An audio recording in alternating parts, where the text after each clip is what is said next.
Well, hello, everybody. I am happy to be joining you here today. And just as a reminder, we will be recording, this is streaming live, and we will be recording the replay. So um, just know that if you want to have your camera on or off, that we are being recorded, just so you're for your own privacy's sake. And for those of you that are new or have just joined us here in the online community, welcome. We pop in here on typically the third Thursday of every month to answer questions and just discuss what topics may be coming up as you're going through your attachment courses and things like that. Sometimes your communication courses, whichever ones you have opted into. And so I look forward to diving into some of those today. I'm just going to check my notes because we do have inside your student dashboard, there will be a link to submit your questions in advance if you want to. Otherwise, I will just take the questions that I've seen pop up in the Facebook group and so on. Let's take a look. Okay, so we haven't had any submitted in advance. So let me just take a look at what we've got in the Facebook group. And I'm also open to those of you that are here live, of course, sharing what you have to share. And we can try to answer some of the questions that you may have popping up right now. Let's see, I'm gonna pull up notes here. November. Okay. All right, so we have, how likely would it be for two anxious people to be in a relationship together, and what would that look like? Okay. So with this kind of relationship style, when we have two anxious folks getting together, I would say that typically there can be a very deep sense of connection and intimacy. Both partners tend to instinctively understand what the other person wants and needs, and usually it's without really having to say a word. And so this can create the illusion of there being kind of this magical bond that fills a sense of neglected need that a lot of anxious partners may experience. It fills the parts of them that really seek to be seen and understood. Okay.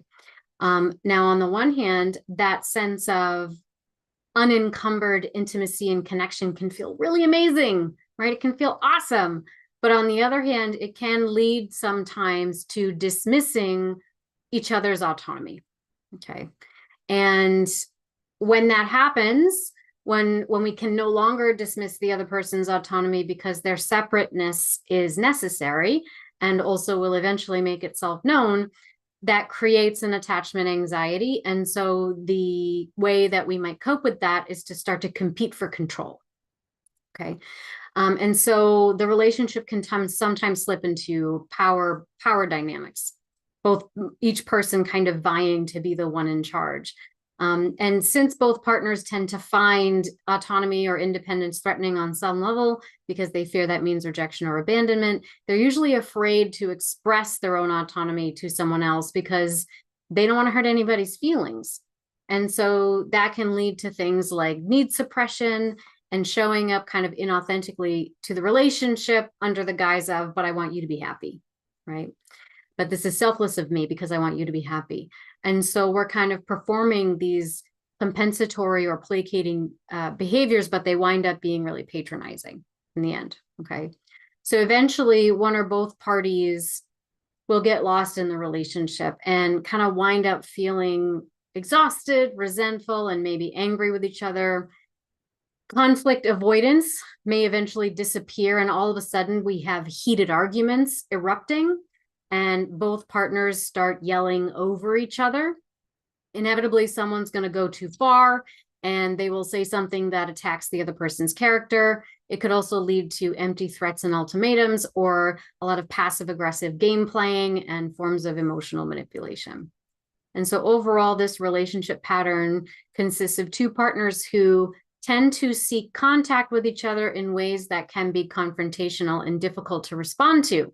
So we can be demanding, complaining, or criticizing instead of sharing vulnerable feelings, because that feels like a loss of power or control. And if you lose power and control, you'll be abandoned.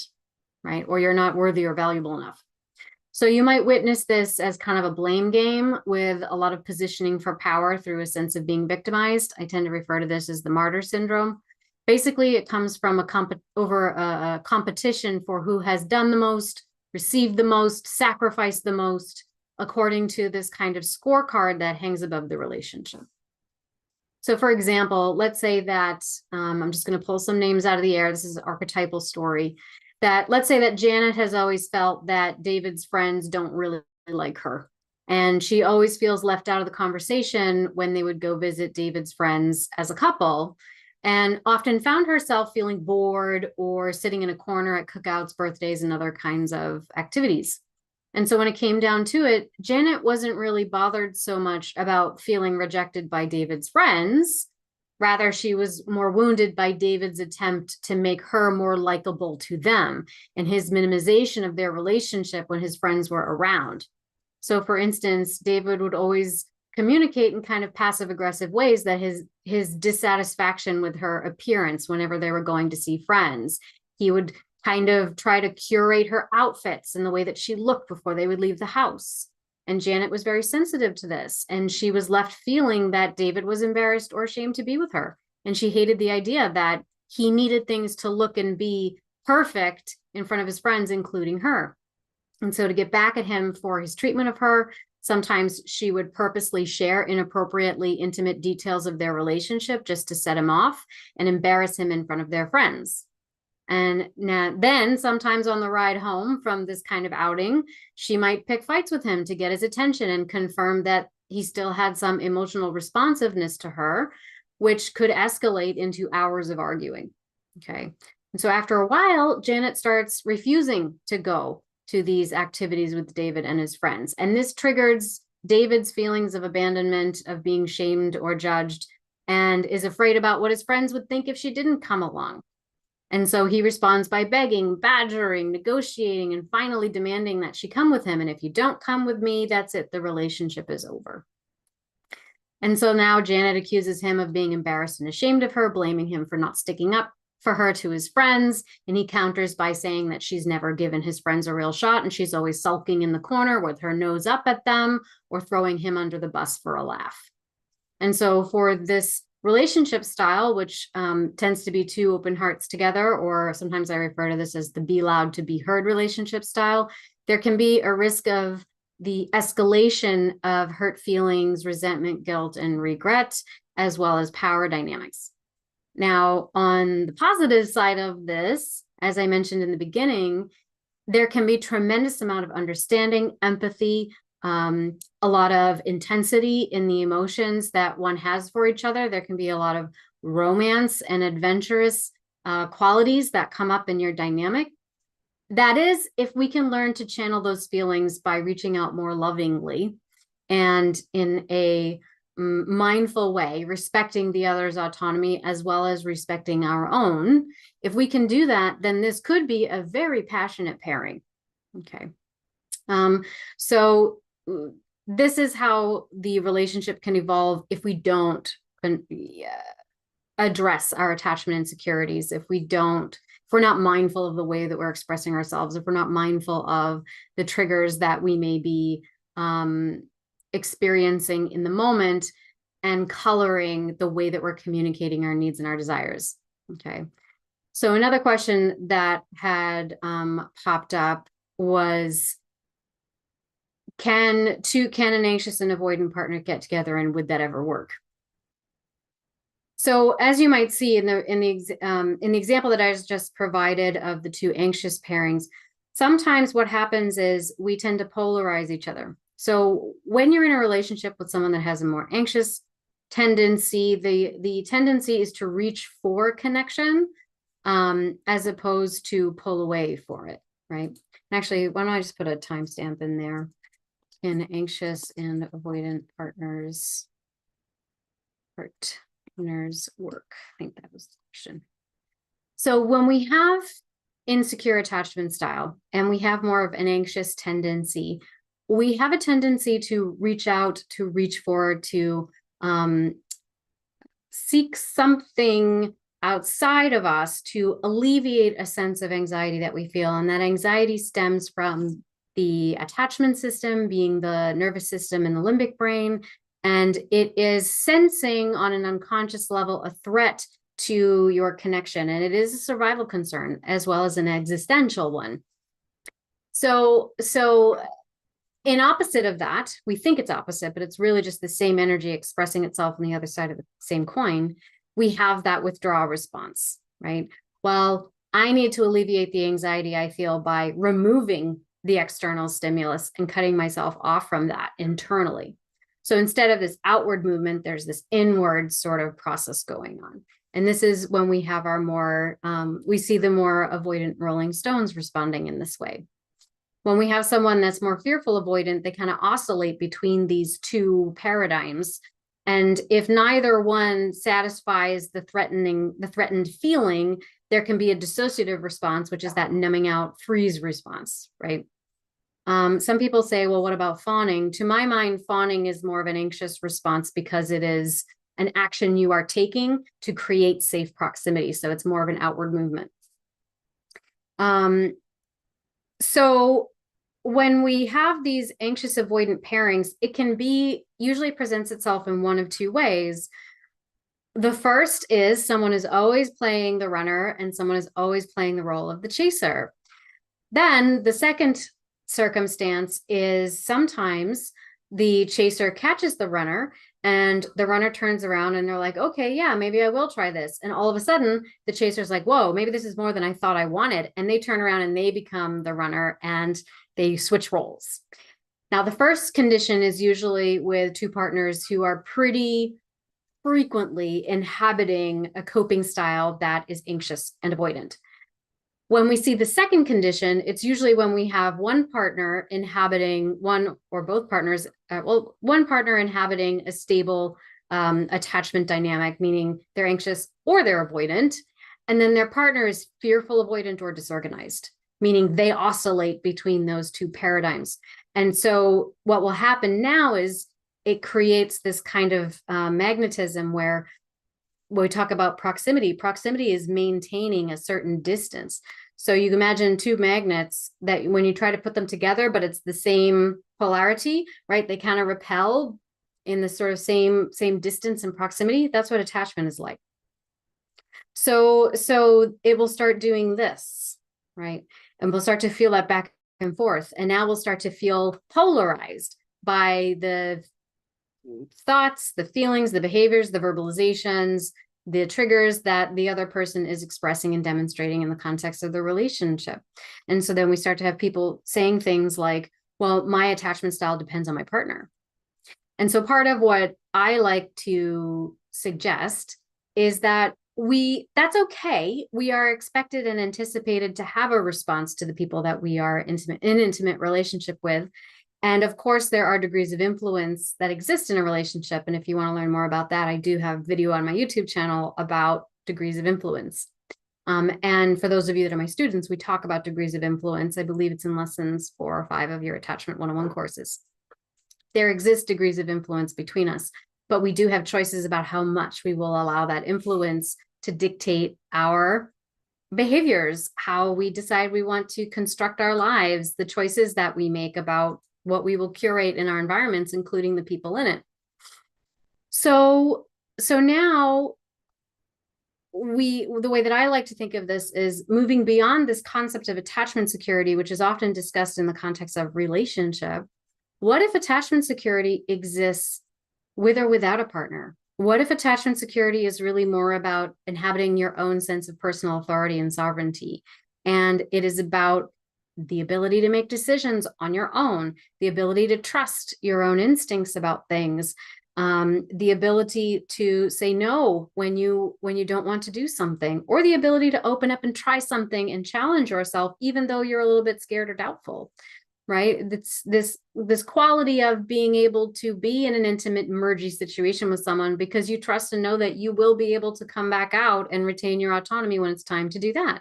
Because all of life is a movement of this expansion and contraction, and relationships are no different. Our inner lives are no different. Everything moves in this ebb and flow of expansion and contraction.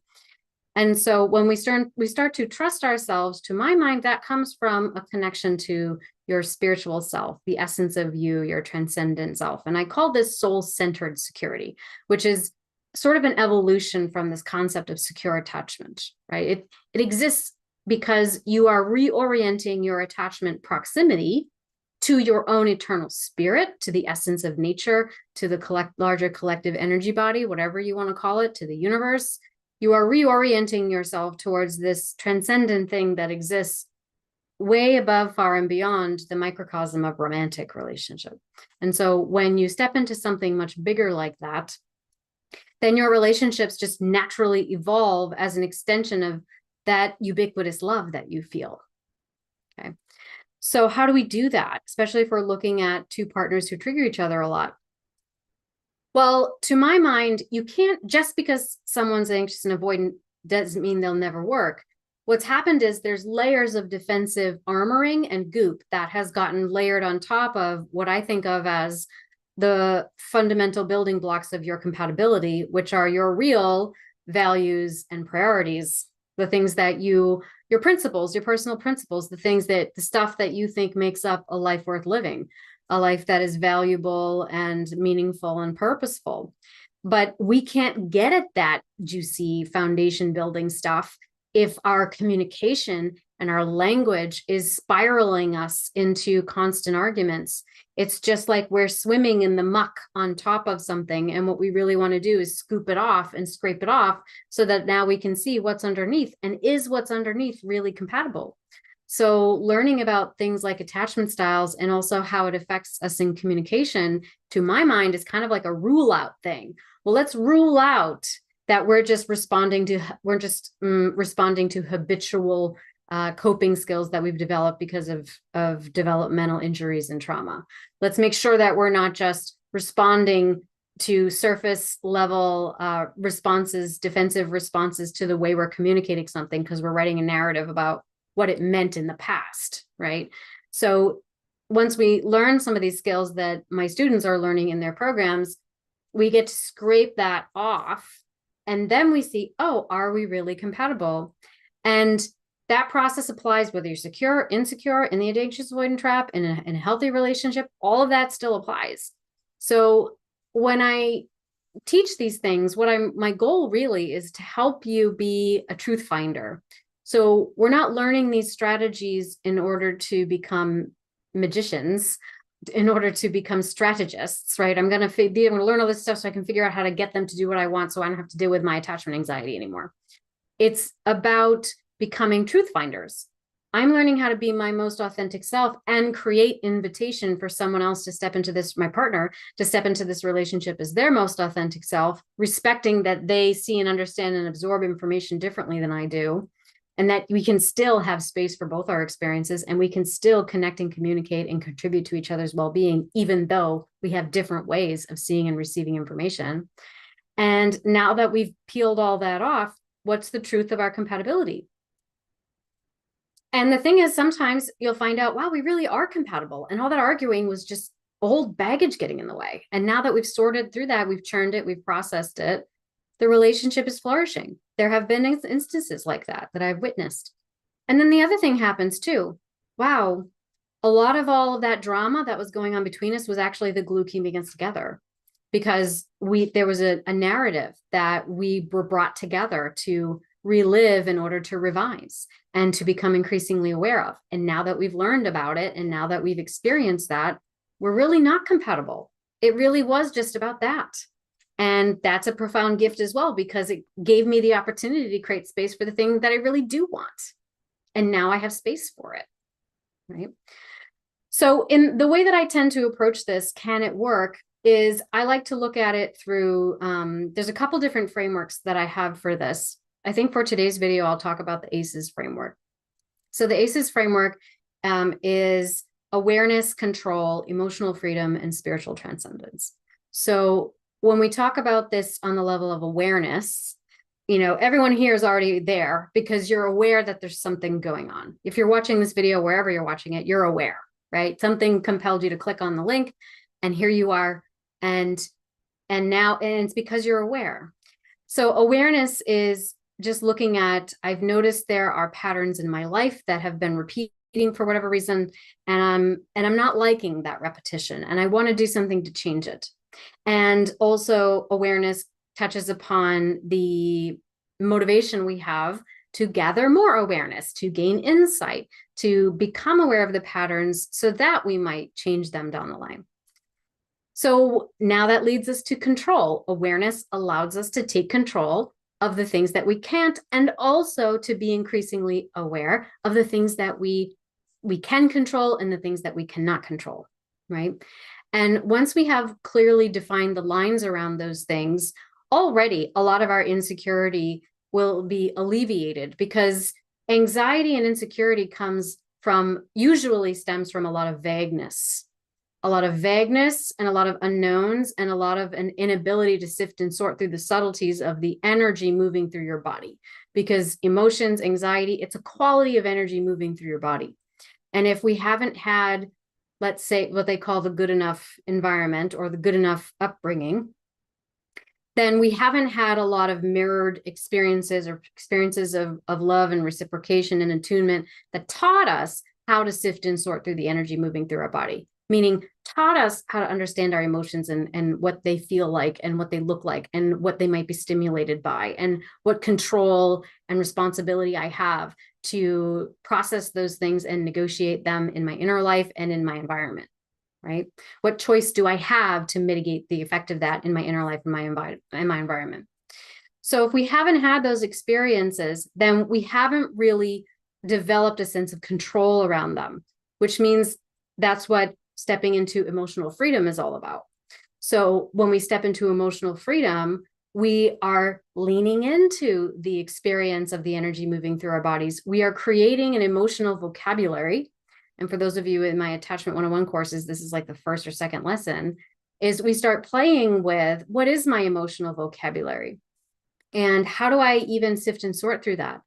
Well, we discover our emotional vocabulary by going back and learning it the way that we should have learned it initially, which is the way that children learn it, which is through creativity and play, which is through exploration, which is through unbridled curiosity, which is through gentle challenges and limits being created so that we can explore just enough to expand our ideas, but not so far that we are overexposed, helpless, and vulnerable, right?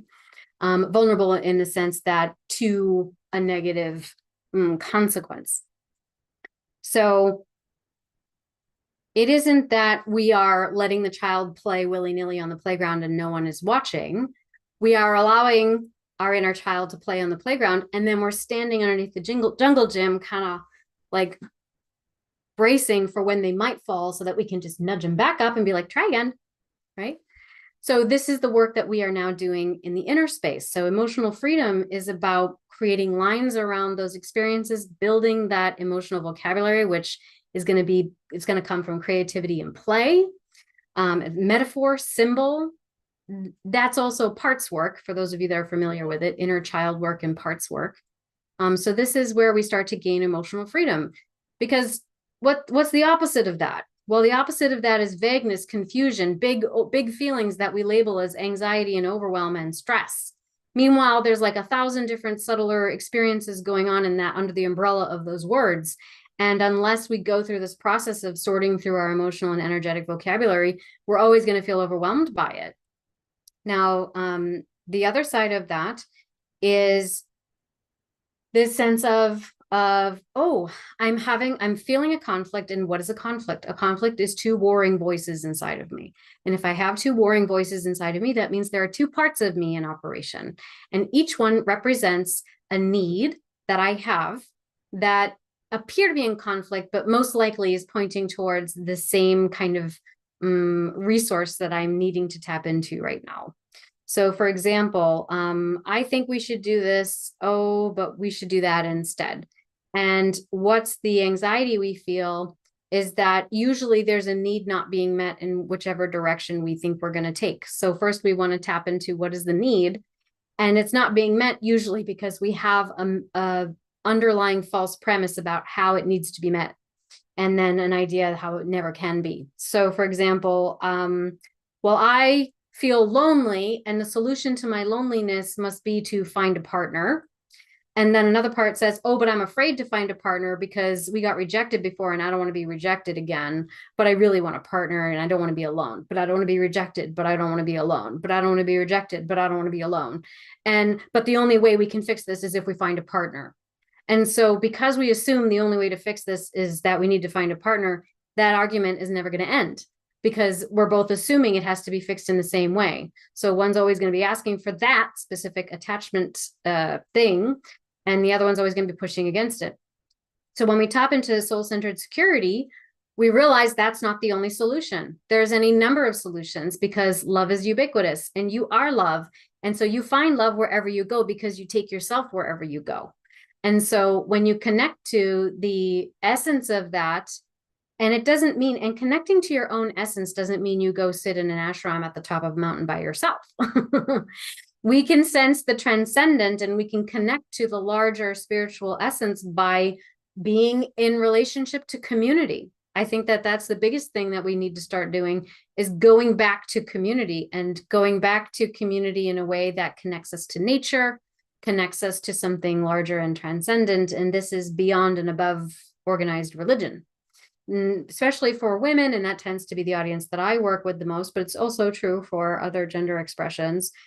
Creating circles where you connect to others, you create an energy field. And when you can tap into that energy field, the narrow focus we have on partnership and intimacy as being the only channel through which we're able to take in that kind of love. Love is energy. Love is a massive flow of energy that we are requesting.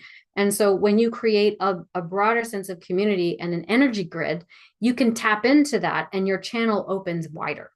And so you start to feel that love in a more profound way. And it exists above and beyond romance and partnership. But it also is a part of the romance and partnership. It informs it. And in many ways, it attracts it, right?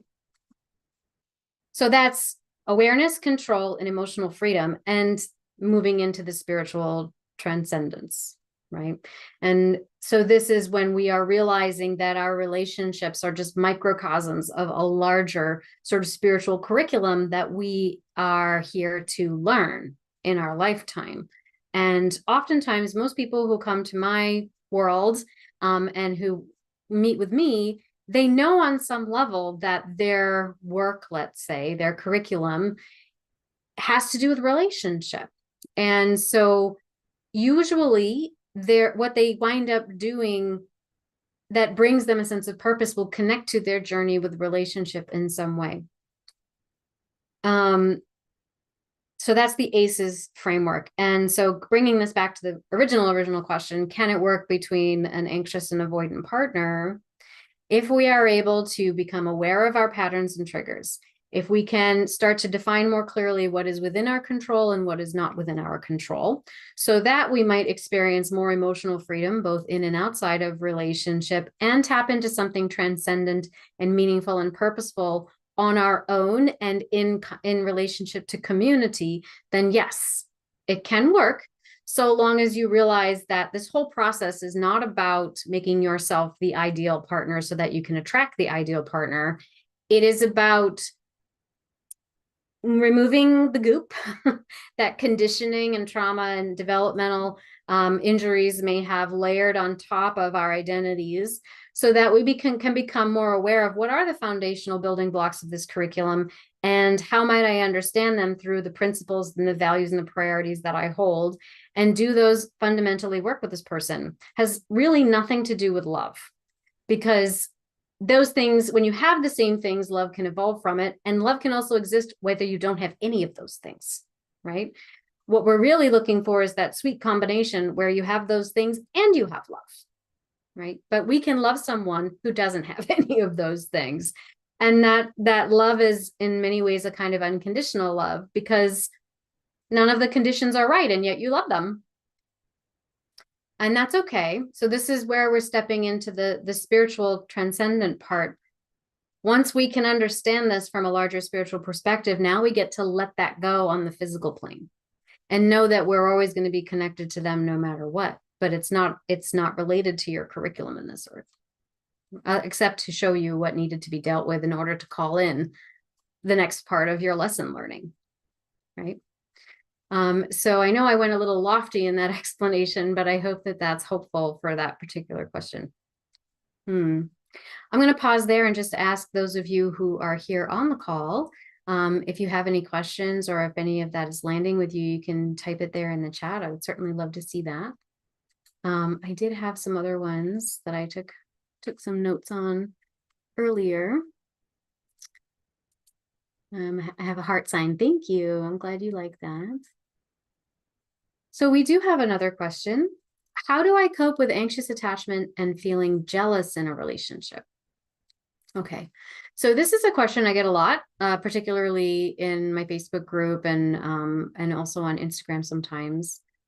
So I want to offer a few tips for how to cope, with jealousy. So when we recognize jealousy as a personal growth opportunity, then we understand it as something that can point us towards what we fear and therefore deeply need. Okay. So when we figure out what it is that we think we are lacking or needing, and then determine the root source of that sense of fear and threat, and then we can shift the perspective towards a state of appreciation or abundance. Okay. So we had a question, I think a more specific question. Me and my boyfriend, who seems secure, have been together for 7 months and things are going really well. I can feel his love and admiration most of the time, but I get really jealous when he checks other women out on the street. Sometimes it doesn't bother me, but sometimes I feel small, unimportant, and not enough. It happens even when he's not with me and I see beautiful women. Oh, when I see beautiful women. So first, I am a beautiful woman myself. And second, he does not turn his head, comment, or things like that. He just looks for a second longer than he would look at an old lady or a man. Okay. So in this case, let's go back to this step of recognizing jealousy as a personal growth opportunity and as usually reflecting a fear of loss of some kind or a fear of something within us is lacking that we otherwise need. Okay, so how can we shift this? So in this case, we can't really control if the boyfriend holds his gaze a half a second longer than you would like him to, right? And really, that just sounds like animal brain, like instinctual response on his part. And we all have that, right? But I think what's important here for our inquirer and maybe for the self-work that they're wanting to do is recognizing what are the stories and the assumptions about his thoughts, feelings, and or the inquirer's value that come up in their head as a response to this micro observation that's being made. Because they are usually pretty severe and extreme and a bit disproportionate to the scope of the observed behavior, right? So if you're starting to spiral into questioning your value for half a second of looking too long, then there's something there that is asking for attention from you, right? Because it's making you feel bad about yourself.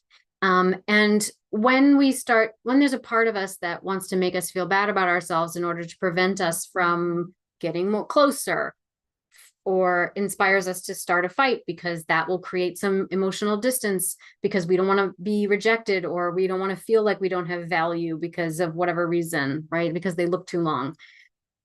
Then there's usually a deeper underlying story that's asking to be told. And there's another part on top of it that's like, you're not ready to tell that story, or we're not ready to confront that story because we're not 100% sure that we're not valuable. So we're not going to look at it too closely. Okay. And it goes on in the unconscious, subconscious mind, but this is where we want to take a pause and we want to look at how is this actually a gift for me, and how might this actually be a corner that I could grow into, right? Secondly, jealousy is something that can improve the relationship depending on how it's handled, right? Because once you become really clear on what you need, that means you can communicate it that more effectively. And so if jealousy clued you into what you're really needing, and that allows you to communicate what you need more effectively, then that can only create an opportunity for the relationship to deepen. It can only create an opportunity for your partner to show up and meet you where you're at, right? It can create an invitation in that sense, right? And so if we can be honest about our feelings of jealousy and own them, articulate them because we're owning them, not because we're shoving them on someone else and making demands. And this is teased out in the subtleties of language and how we hold our energy when we communicate, right? We can create those opportunities for a more secure connection by getting our needs for reassurance met, by being vulnerable with our partners and allowing them to show up in a way that is safe and loving and reassuring. And then also by giving yourself the chance to be more emotionally honest and notice that you have the capacity within you to do that, right? So you might say to your partner, I saw you notice that girl across the street, and I know it might seem silly, but I felt jealous, and I could really use a gesture of love and reassurance that you only have eyes for me, right? And that's a very loving invitation, even though you may be feeling jealous and you may want to close up in that moment. If you can choose to lean in, kind of open up and make it into an invitation, jealousy can actually help the relationship.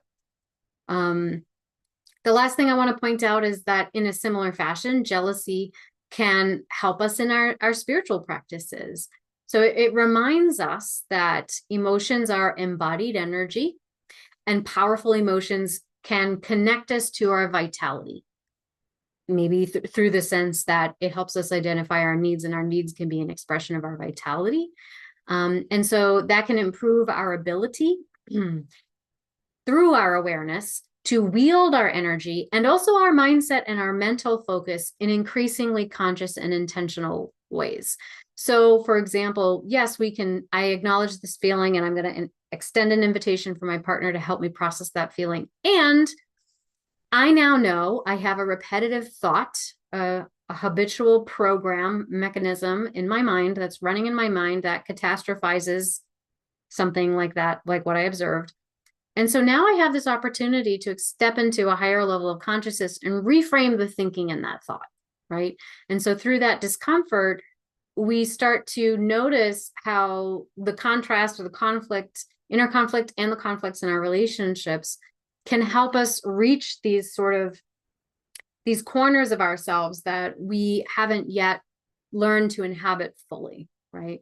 And when we do that and have like those parts work conversations, meaning have those conversations with the inner child and comfort those parts, and then allow, this is the thing, when we have conversations with that inner child and we integrate them, we get them to work harmoniously with other parts, they start growing.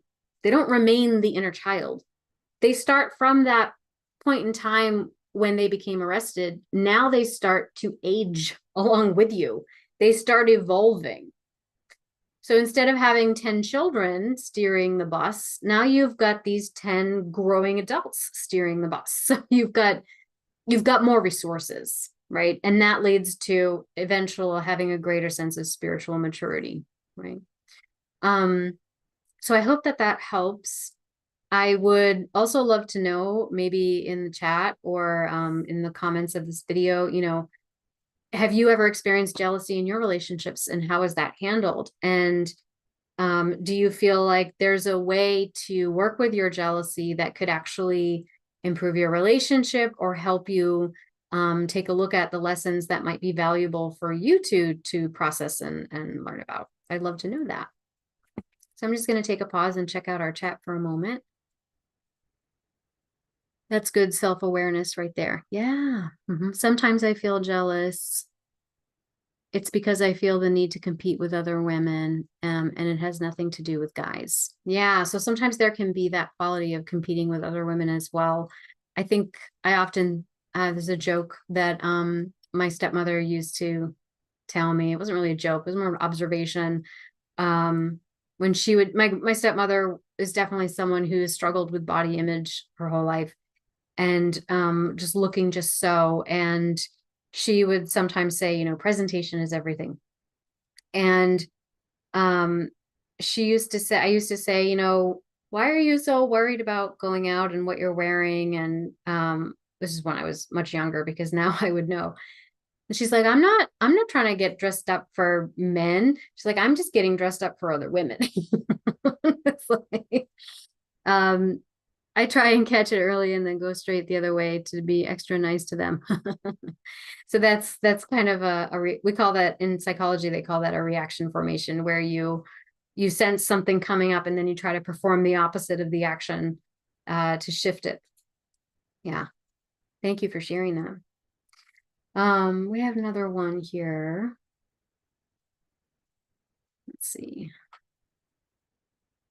How to respond to the depressive thought that others will be better if I go away. I find myself in relationships that turn out to be nothing more than good friendships, and I start feeling I should leave but struggle or for a sense of guilt and mixed with actual affection. And then I normally start feeling my current partner would be better off without me, and it makes me so sad. So one of the ways that we can play with shifting negative thinking is you want to think about what is the reward of that thought. So negative thoughts, well, there can possibly be a reward because it's so negative, but we have negative thoughts because there is a reward for them. So you want to think about, what is the reward of thinking a negative thought? Well, in this case, like that they'll be better off without me, but it makes me sad. So there's really two parts in operation there. First part is the manager. They'll be better off without me. And then the second part is the exile or the inner child. But I'm sad. I want to connect and I'm sad. So there's that conversation going on inside. So if we were to believe that they'll be better off without me, how does that reward us to believe that?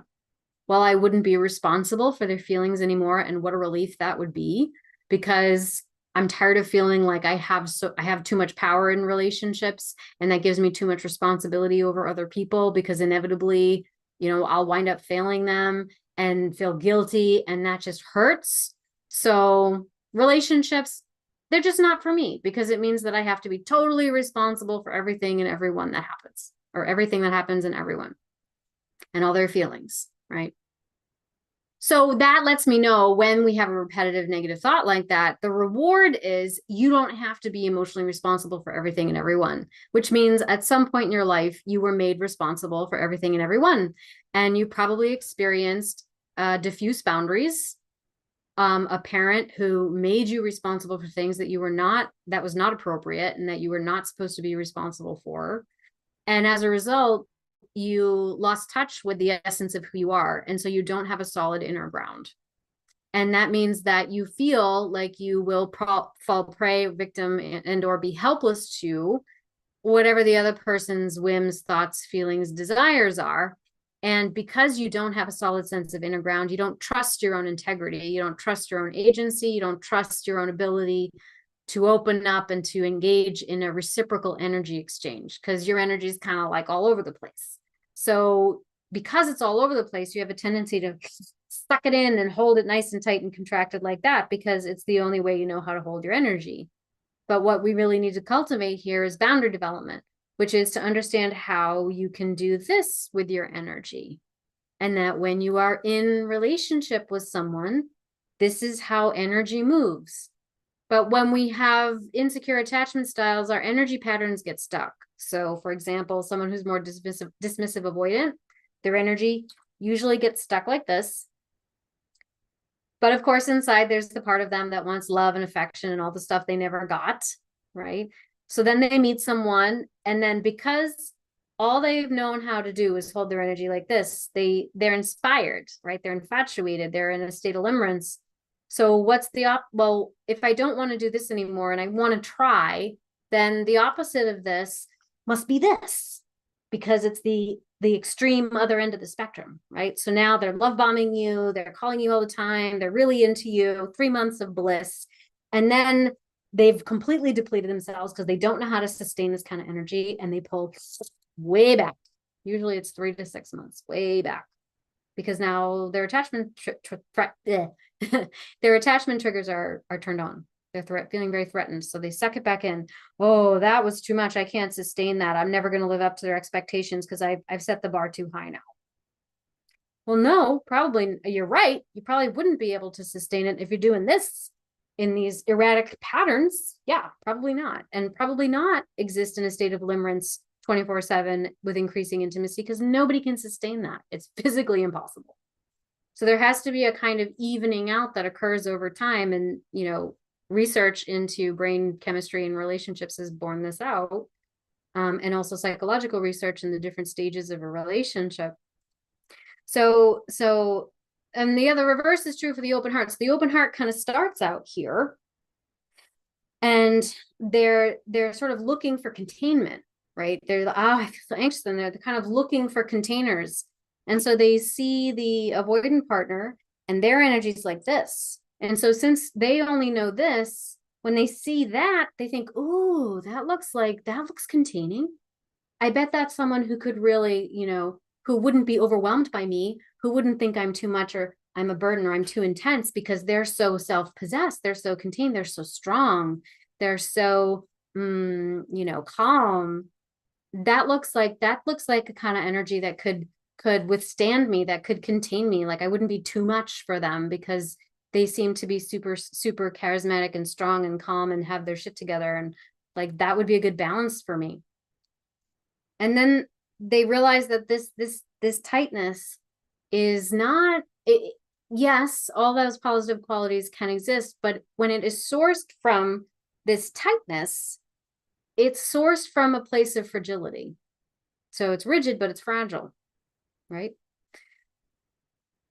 So this is why I say, people always ask me, well, what are some questions I can ask to suss out somebody's attachment style on the first date? I mean, the only questions you really could ask is about relationship history, right?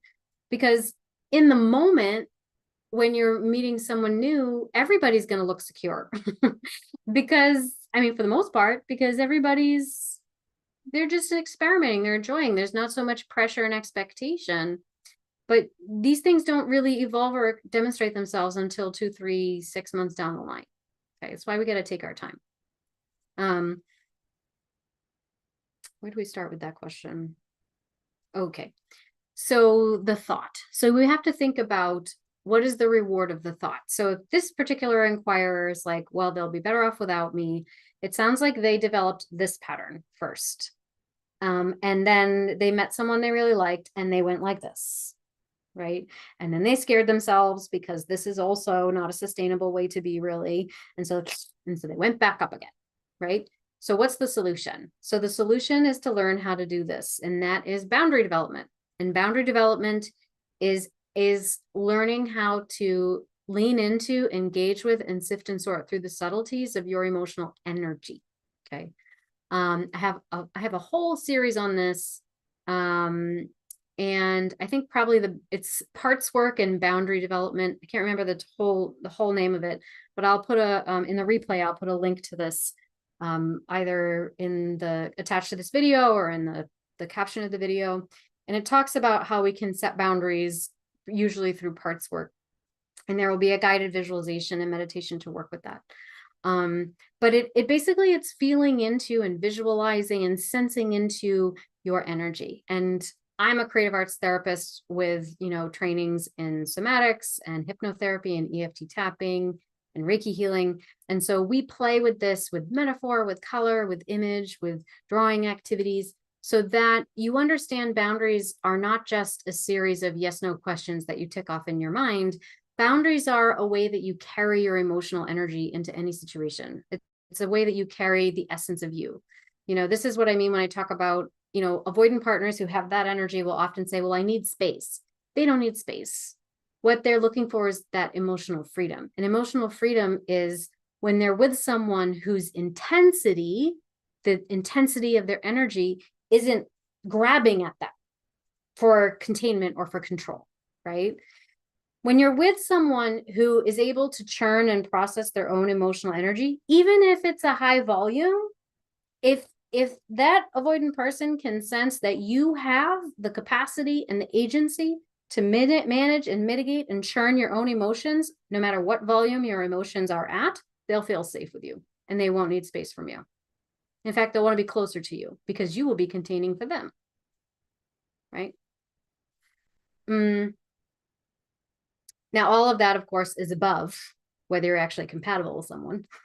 We're just talking about sitting comfortably in the same room with someone, because whatever's coming out of our mouths is usually secondary to what we are sensing from someone on a physical level, like the energy that their body is exuding when you're in the same space with that person.